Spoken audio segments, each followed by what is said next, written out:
This video is going to be one of a series of videos aimed at people who are wanting to take up the harp, absolute beginners, or people who've just started and want to improve their sound quality a little bit. I'm just going to be sharing some techniques that I use that have helped me along the way, and I really hope that some of them might help you too. So first of all, posture I find is really important. Certainly for me, I can get stiff quite quickly if I'm playing for long periods of time practicing. So I always make sure that I've got a soft seat to sit on, and especially with sort of Celtic harps that are lower than classical pedal harps, who are, they're quite big, aren't they? You might find that you're on a low stool. So for me, what I have found is that if my knees are higher than my hips when I'm sitting on a stool, I'm going to get stiff quite quickly. So I do try and make sure that my knees are either level with my hips or slightly lower than my hips. And I find that that just helps ease tension in my legs when I'm playing. So the next thing is to hold the harp in a way that's comfortable. Most of the weight of the harp is still kind of low down for me. I hold on to the harp with my knees. I do rest it on my shoulder, but I don't have a lot of weight. The harp weight isn't leaning into my shoulder very much at all. I've got my knees holding on to stop that happening. I have found that that stops me getting an achy shoulder, and it also frees me up to play more easily, whereas if the harp's really kind of leaning quite heavily on my shoulder, I'm restricted in what I'm able to do with that hand. So just getting a nice comfortable posture. I might play around with getting that posture before I even start playing for a little while. So that, just like that, that's comfortable for me. So that's the first thing, which I think is easily overlooked in any instrument that we play, but it's so important to look after your body and your posture when you're playing an instrument, for your comfort, and also so that you can carry on playing for longer periods of time. The second thing is making a sound that you're happy with, a sound that you find pleasing. So there are two kinds of sounds, well, there are many kinds of sounds you can make playing on a harp, but the two ways of bringing your hand to the harp or making contact with the string that are probably most common are a very light touch, or something that's a bit of a stronger contact between the flesh of the finger and the string, and that makes a much deeper, well, a kind of a richer sound rather than a deeper sound. It's more resonant, it'll fill a room, the sound will carry much more further. You'll feel that vibration much more strongly in your chest as well when you're playing the harp. So to do that, you need to make a fair bit of contact with the string. I'll use a coloured string so you can see the movement. So that's me making a fair bit of contact with the string, and I'm using kind of the fleshy part of my finger. That's the other kind of way of playing, where I'm actually using much more of the tip of my finger. So it's a bit more of a shallow sound. It doesn't carry as far. It can be useful if you're playing things quickly sometimes, or you're playing little kind of flourishes of notes. But for the most part, my favourite way of playing is to make full contact with the string and get that real resonant vibration. So I do this with all my instruments. I spend a long time just practicing one note sometimes to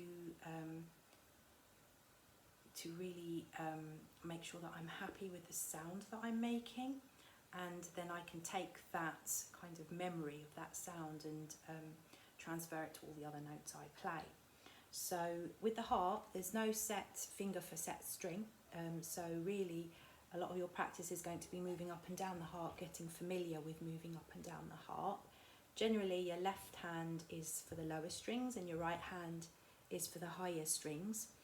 Sometimes that changes, but for the most part it's that way round. So it's your right hand that often plays most of the tune.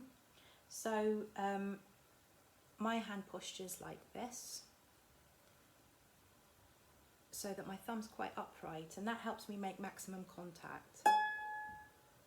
And there's a little rocking motion. I'm not sure if you can see that happening, but there's a slight little rocking motion, and I'm taking the string, so it's a little bit of a bend there in the string when I'm playing it. So I'm almost squeezing the string a little bit before releasing it, like that. And that makes a much louder sound than if you're just, you know, playing, which I actually almost found difficult to do because I'm so used to playing in the other way. So my next advice would probably be to practice the kind of sound that you want to make. If you want to make a deep resonance sound, or if you want to make something that's a little bit more shallow, like that. And also practice making sure that once you've plucked the string, your fingers are relaxed. So you kind of pluck, but then it's relaxed afterwards. And that takes a little bit of getting used to, so that you're not building tension into the palm of your hand and into your fingers, that you're relaxing your finger after playing it. And just practice moving up and down the harp with both hands, just playing random notes to begin with, and just enjoying the sounds that you're making. You can also play two notes together. That can be quite nice and make your practice more interesting as well. So if you take a string, miss a string, and take the next string down, you can't go wrong. And you can do that all the way up and down the harp. So again, I'm squeezing and releasing, like that. And I'm always making sure that my hand is relaxed as soon as I finished playing. You can even practice just like relaxing your fingers a little bit. Another thing you can do while you're doing that is practice having a finger as an anchor on a string that you're not playing. So if I take this blue string, hold on to it for a minute, you can do that as well. And you can change what finger's the anchor as well, what finger's playing or which fingers are playing.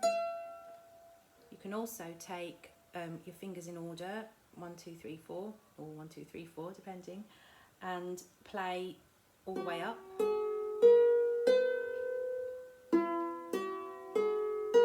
Any notes, it doesn't matter. You're going for sound quality as opposed to worrying about what notes you're playing. Like that, okay? So that's probably, and you know, you can do the same thing with your left hand as well. And by doing that, you're building up muscle strength in your hands, but you're also learning how to relax your hand in between playing notes. And you're learning what it feels like to keep that contact with the strings as well. And you're learning also what it feels like to let go and move back in without touching the strings that are vibrating. So if I do touch a string that's vibrating with my thumb, it'll stop it. You know, and it can get a little bit muddy then, or if it's a really low string, it'll get really kind of buzzy as well. So that's something when you're doing those individual notes that you're working on, trying to get that lovely crisp, clear sound as well. And for me, that's probably a fundamental practice and place to start, because if you can play single notes musically, everything else can follow from that. And you're learning all these different skills while you're doing those simple exercises. You're familiarising yourself with the harp, the strings. You're getting to know what you like and don't like in terms of sound as well.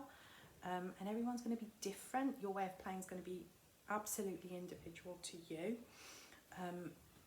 And that's half of the pleasure of it, I think, is making a sound that's unique to you. It's your sound.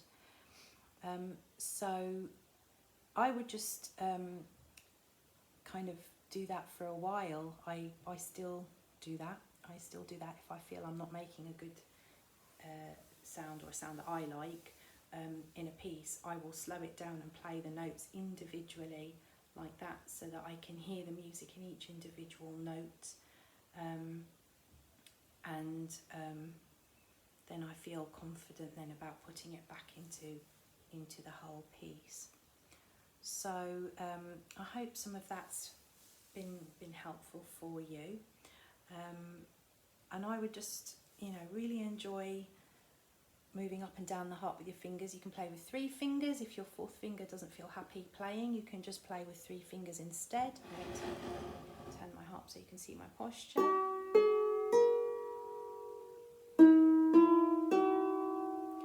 You can do that as well, and move up and down.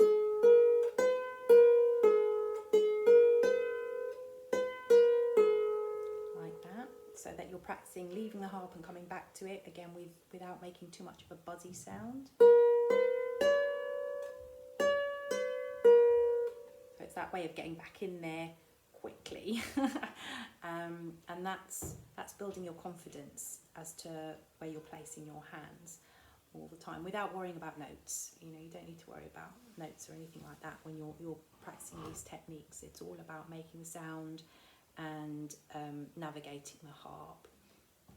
So as I say, I hope some of that's useful. If you have any questions, please do leave them in the comments below, and if there's anything that I haven't made very clear, I do apologise, and I'll do my best to clear up anything in the comments below if you ask. And yeah, just really hope you enjoy playing. Harp's an amazing instrument, and now more than ever there are affordable harps out there that you can get your hands on, and it means that the harp is much more accessible than it once was, and it's really exciting to see people who might not have thought about playing the harp suddenly get their hands on one and get hooked on playing. So I hope you have a lovely day, and I'll see you soon.